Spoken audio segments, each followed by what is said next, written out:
નમસ્કાર વિદ્યાર્થી મિત્રો, આજે આપણે નીટના લેક્ચરમાં કારકોના મુક્ત વિશ્લેષણના નિયમની ક્યાં મર્યાદા આવી જાય છે તેની ચર્ચા કરીશું। તો છેલ્લા લેક્ચરમાં આપણે કારકોના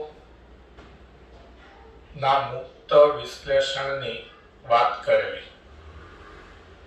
કારકોના મુક્ત વિશ્લેષણની વાત કરેલી।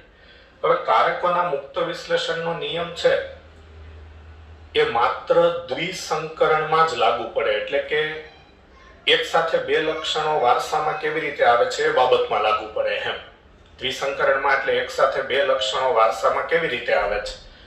જ્યારે બે લક્ષણો સાથે સાથે વારસામાં આવે ત્યારે એક લક્ષણના વારસા પર બીજા વારસાની કોઈ અસર થતી નથી। એટલે આપણે જોયું હતું કે ભાઈ capital R, small R, capital Y, small Y આ F1 પેઢીના વિષમયુગ્મી છોડનું જનીન બંધારણ હતું। તો આર બીજના આકાર માટેનું જનીન ને વાય બીજના રંગ માટેનું જનીન હતું। તો કેપિટલ આર સાથે કેપિટલ વાય જનીન પણ વારસામાં આવે કે સ્મોલ વાય પણ વારસામાં આવે। એવી રીતે સ્મોલ આર સાથે કેપિટલ વાય કે સ્મોલ વાય પણ વારસામાં આવે। આ બાબતને આપણે કારકોના મુક્ત વિશ્લેષણનો નિયમ કહેતા હતા। હવે આ નિયમ સનાતન સત્ય નથી, મર્યાદાબદ્ધ છે, મર્યાદાયુક્ત છે। એટલે કે કેટલીક જગ્યાએ કારકોના મુક્ત વિશ્લેષણનો આ નિયમ લાગુ પડતો નથી। તો ક્યાં લાગુ પડે ને ક્યાં લાગુ ન પડે એની ચર્ચા હવે આપણે કરવી છે। એ શા માટે મર્યાદાબદ્ધ છે, મર્યાદાયુક્ત છે? તો અહીંયા આ રંગસૂત્રો હું દર્શાવું છું।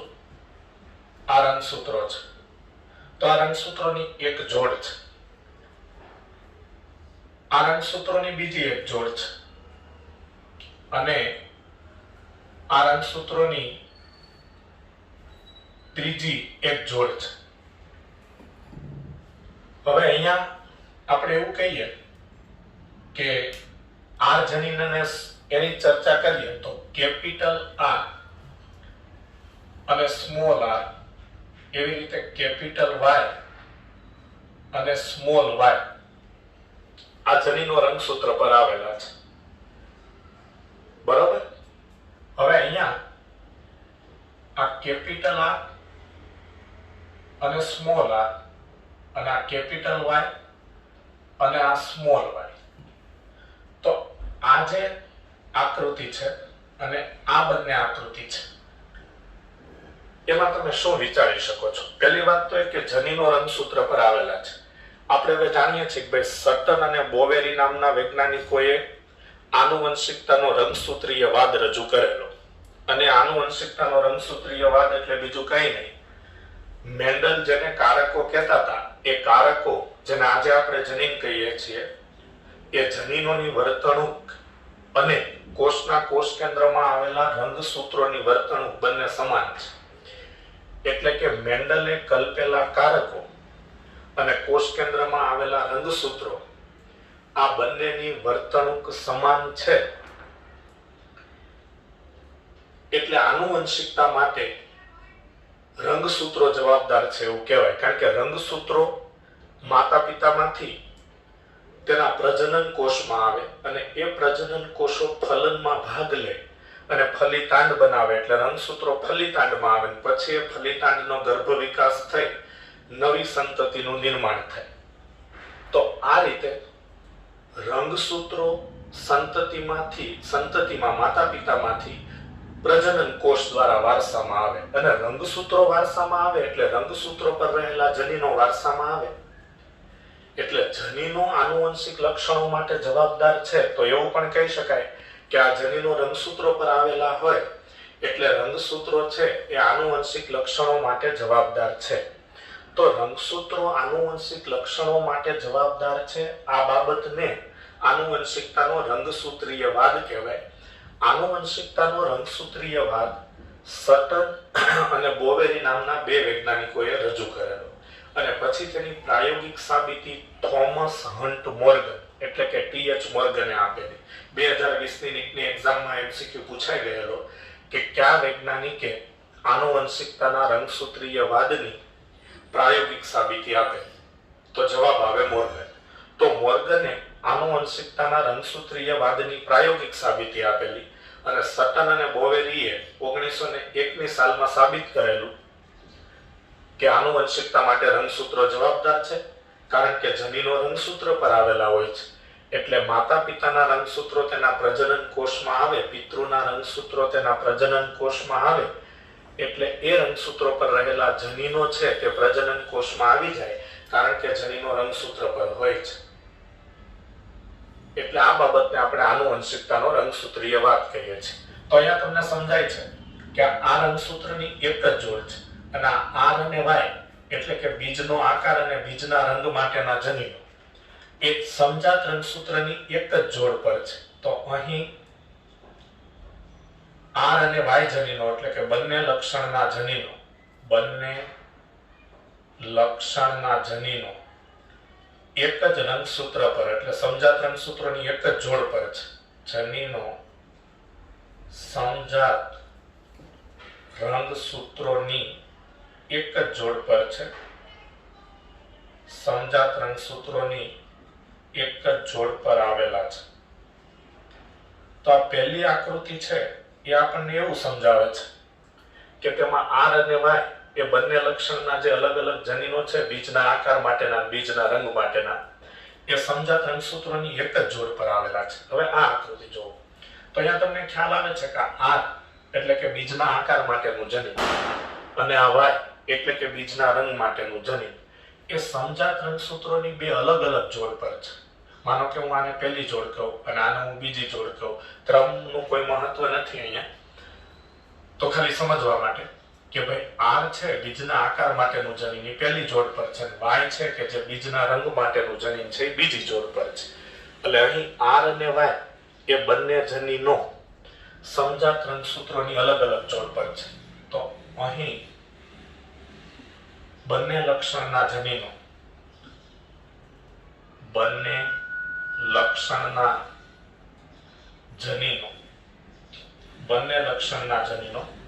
સમજાત રંગસૂત્રોની બે અલગ અલગ જોડ પર આવેલા છે.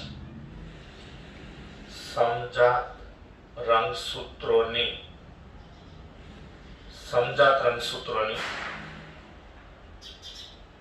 બે અલગ અલગ જોડ પર આવેલા છે.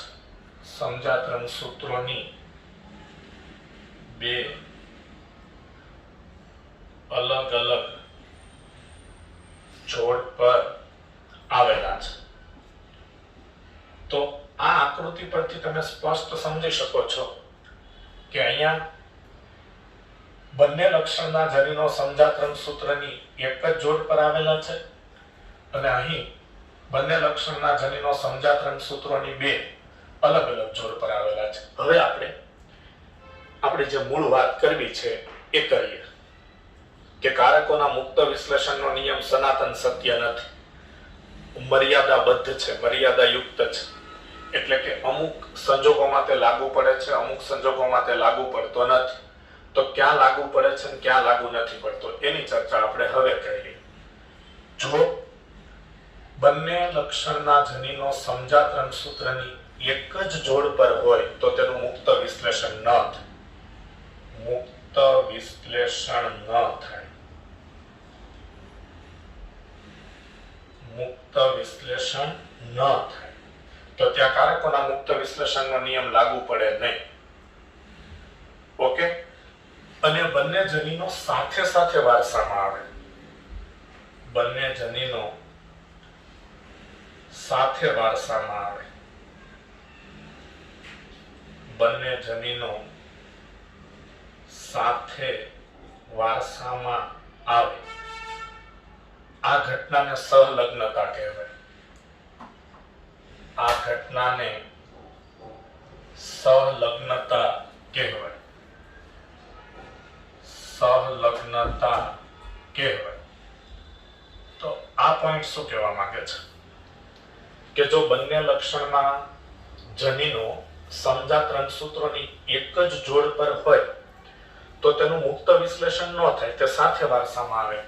એવું કેમ કહેવાય કે બંને એક જ જોડ પર આવેલા છે તેનું મુક્ત વિશ્લેષણ ન થાય, એ સાથે જ વારસામાં આવે? તો તમે સમજી શકો છો કે જ્યારે અર્ધીકરણ થાય અને પ્રજનન કોષો ઉત્પન્ન થાય ત્યારે આ સમજાત રંગસૂત્રો જોડમાંથી છૂટા પડે. હવે અર્ધીકરણ 1 માં ભાજનોત્તર અવસ્થા એક વખતે આપણને ખ્યાલ છે કે સમજાત રંગસૂત્રો જોડમાંથી છૂટા પડે અને દરેક પ્રજનન કોષમાં સમજાત રંગસૂત્રોની જોડનું એક એક રંગસૂત્ર દાખલ થાય, પરંતુ આખી જોડ દાખલ ન થાય. ભાજનોત્તર અવસ્થા એક વખતે આ ઘટના બને, સમજાત રંગસૂત્રો જોડમાંથી છૂટા પડવાની ઘટના. એટલે કાં તો આ રંગસૂત્ર આવે પ્રજનન કોષમાં અથવા આ રંગસૂત્ર આવે. હવે જો આ રંગસૂત્ર પ્રજનન કોષમાં આવે તો કેપિટલ આર ની સાથે કેપિટલ વાય જ આવે, એટલે કે ગોળ આકાર સાથે પીળો રંગ જ વારસામાં આવે. અને જો આ રંગસૂત્ર વારસામાં આવે તો સ્મોલ આર ની સાથે સ્મોલ વાય જ આવે, એટલે કે ખરબચડા આકારની સાથે લીલો રંગ જ વારસામાં આવે. તો કારકોનું મુક્ત વિશ્લેષણ ન થાય અને એક જ રંગસૂત્ર પરના જનીનોને સંલગ્ન જનીનો કહેવાય, અને આ સંલગ્ન જનીનો સાથે સાથે વારસામાં આવે તે ઘટનાને સહલગ્નતા કહેવાય. એટલે જ્યાં સહલગ્નતાનો વારસો હોય ત્યાં મેન્ડલનો કારકોના મુક્ત વિશ્લેષણનો નિયમ લાગુ ન પડે. મેન્ડલનો કારકોના મુક્ત વિશ્લેષણનો નિયમ ત્યાં ખોટો પડે. એક જ રંગસૂત્ર પર આવેલા જનીનોને રિપીટ કરું છું, સંલગ્ન જનીનો કહેવાય. જેમ કે અહીં કેપિટલ આર અને કેપિટલ વાય એ બંને એક જ રંગસૂત્ર પર છે. આ સ્મોલ આર અને સ્મોલ વાય બંને એક જ રંગસૂત્ર પર છે. તો એક જ રંગસૂત્ર પર આવેલા જનીનોને સંલગ્ન જનીનો કહેવાય, અને સંલગ્ન જનીનો સાથે સાથે વારસામાં આવે તે ઘટનાને સહલગ્નતા કહેવાય. જ્યાં સહલગ્નતાનો વારસો હોય ત્યાં સંતતિ તેના પિતૃ જેવી થાય, એટલે સંતતિ પિતૃ પ્રકાર દર્શાવે, એટલે કે પિતૃ જેવી થાય. ઓકે, હવે અહીંયા તમે જોઈ શકો છો બંને લક્ષણના જનીનો સમજાત રંગસૂત્રોની બે અલગ અલગ જોડ પર આવેલા છે. તો આપણને ખ્યાલ આવે છે, હું આને સમજવા માટે આ જોડને ક્રમ આપું, દાખલા તરીકે આને પહેલો ક્રમ આપું અને આને બીજો ક્રમ આપું. સમજવા માટે ક્રમ આપેલા છે. ક્રમ તો ગમે તે આપી શકે, 6, 7, 11, 15 જે ક્રમ આપવો હોય તે. ટૂંકમાં આ બે અલગ અલગ જોડ છે સમજાત રંગસૂત્રોની. તો એક જોડ પર, એટલે કે અહીંયા પ્રથમ ક્રમની જોડ પર આર જનીન છે, એટલે એકમાં કેપિટલ આર એકમાં સ્મોલ આર, અને બીજા ક્રમની જોડ પર વાય જનીન છે. એટલે આ પોઈન્ટ તો ઓલરેડી આપણે સમજી ચૂકેલા છીએ કે બંને લક્ષણના જનીનો સમજાત રંગસૂત્રોની બે અલગ અલગ જોડ પર આવેલા છે. હવે જ્યારે પ્રજનન કોષો ઉત્પન્ન થાય ત્યારે હવે આપણે જાણીએ છીએ કે અર્ધીકરણ પ્રકારનું કોષ વિભાજન થાય. અર્ધીકરણ પ્રકારનું કોષ વિભાજન થાય એટલે એની ભાજનોત્તર અવસ્થા 1 માં સમજાત રંગસૂત્રો જોડમાંથી છૂટા પડે અને દરેક પ્રજનન કોષમાં જોડનું એક જ રંગસૂત્ર દાખલ થાય, પરંતુ સમગ્ર જોડ દાખલ થાય નહીં. ઓકે, તો જ્યારે અર્ધીકરણ 1 થાય પ્રજનન કોષની ઉત્પત્તિ સમયે, એટલે આ બેમાંથી એક રંગસૂત્ર આવે અને આ જોડના આ બેમાંથી એક રંગસૂત્ર આવે. હવે જો આ રંગસૂત્ર વારસામાં આવે, આ રંગસૂત્ર વારસામાં આવે તો તેના પર કેપિટલ આર આવે જનીન, કેપિટલ આર જનીન વારસામાં આવે. હવે તેની સાથે આ કેપિટલ વાય વાળું રંગસૂત્ર આવી શકે અને સ્મોલ વાય વાળું રંગસૂત્ર આવી શકે. તો તમે અહીંયા સમજી શકો છો કે આ રીતે આ કેપિટલ આર, તો એની સાથે સામેથી કેપિટલ વાય પણ આવી શકે અને એવી જ રીતે કેપિટલ આર સાથે સ્મોલ વાય પણ આવી શકે. કારણ કે આ જોડમાંથી આ પહેલું રંગસૂત્ર આવે તો આ જોડમાંથી પહેલું જ રંગસૂત્ર આવે એવું જરૂરી નથી, બીજું પણ આવે. પહેલું પણ આવી શકે, બીજું પણ આવી શકે. એટલે કેપિટલ આર સાથે કેપિટલ વાય પણ વારસામાં આવી શકે અને કેપિટલ આર સાથે સ્મોલ વાય પણ વારસામાં આવી શકે. ઓકે, તો સેમ એવી રીતે આ જોડમાંથી સ્મોલ આર જનીન ધરાવતું રંગસૂત્ર વારસામાં આવે તો આ સ્મોલ આર જનીન ધરાવતું રંગસૂત્ર વારસામાં આવે તો એની સાથે કેપિટલ વાય, એટલે આ બીજી જોડમાંથી સેકન્ડ પેરમાંથી કેપિટલ વાય પણ વારસામાં આવી શકે અને સ્મોલ આર સાથે સ્મોલ વાય પણ વારસામાં આવી શકે. એટલે અહીં તમને સમજાય છે કે આ જન્યુ ઉત્પન્ન થયું. તો આ 4 પ્રકારના જન્યુ ઉત્પન્ન થયા, 1, 2, 3 અને 4. અને અહીંયા 2 જ પ્રકારના જન્યુ ઉત્પન્ન થયા, capital R capital Y, small R small Y. આ 2 જ પ્રકારના જન્યુ ઉત્પન્ન થાય. અહીં 4 પ્રકારના જન્યુ ઉત્પન્ન થાય. તો અહીં કારકોનું મુક્ત વિશ્લેષણ થાય છે. અહીં કારકોનું મુક્ત વિશ્લેષણ થાય છે. અહીં કારકોનું મુક્ત વિશ્લેષણ થાય છે. તો આપણે સમજી શકીએ છીએ કારકોનું મુક્ત વિશ્લેષણ તેને જ કહેવાય કે બે લક્ષણો સાથે સાથે વારસામાં આવતા હોય ત્યારે એક લક્ષણના વારસા પર બીજા લક્ષણના વારસાની કોઈ અસર ન થાય.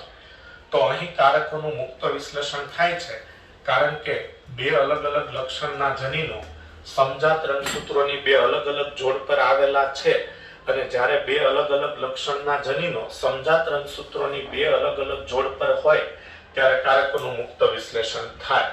અને જો સમજાત રંગસૂત્રની એક જ જોડ પર બે અલગ અલગ લક્ષણના જનીનો હોય તો તેનું મુક્ત વિશ્લેષણ ન થાય કારણ કે સાથે વારસામાં આવે અને તો તેને સહલગ્નતા કહેવાય. સહલગ્નતામાં સંતતિ પિતૃ જેવી જ થાય છે. પણ અહીં 4 પ્રકારના જન્યુ ઉત્પન્ન થાય છે એટલે આમાંથી કેટલીક સંતતિ પિતૃ જેવી થાય પણ કેટલીક સંતતિ પિતૃ કરતા જુદી થાય. તો આપણે આની સાથે સાથે કારકોના મુક્ત વિશ્લેષણના નિયમની સાથે સાથે સહલગ્નતાની પણ થોડી ચર્ચા કરી લીધી છે અને અહીં આપણો આ લેક્ચર પૂર્ણ કરીએ અને હવે નેક્સ્ટ લેક્ચરમાં આગળ વધીશું.